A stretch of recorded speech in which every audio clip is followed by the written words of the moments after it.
ఉగాది నాడు డబ్బు అప్పు ఇస్తే తిరిగి రాదు. ఉగాది నాడు ఎవరితో కూడా వాదించకూడదు. అలా వాదిస్తే సంవత్సరం అంతా వాదిస్తూనే ఉంటారు. ఏడవకూడదు, ఏడిపించకూడదు. సంవత్సరం అంతా ఏడుస్తూనే ఉంటారు, సంవత్సరం అంతా ఇతరులను గేలి చేస్తూనే ఉంటారు, హేళన చేస్తూనే ఉంటారు. జీవితం అంతా కూడా కంగాళిగా చేసుకునే అవకాశాలు పెరుగుతాయి.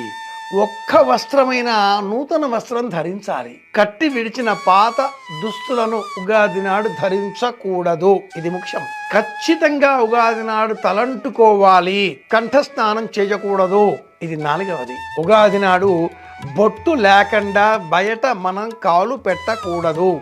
నుదుట బొట్టు లేకుండా గడప దాటి బయట కాలు పెడితే వాహన ప్రమాదాలు వచ్చే అవకాశాలు పెరుగుతాయి. 5వది అతి ముఖ్యమైనది, ఎవరికి ఉగాది నాడు లేదు అనకూడదు. మన వద్ద లేదనుకుందాం, ఆ వస్తువు ప్రస్తుతం ఎక్కడ పెట్టానో ఏమిటో వెతకాలండి.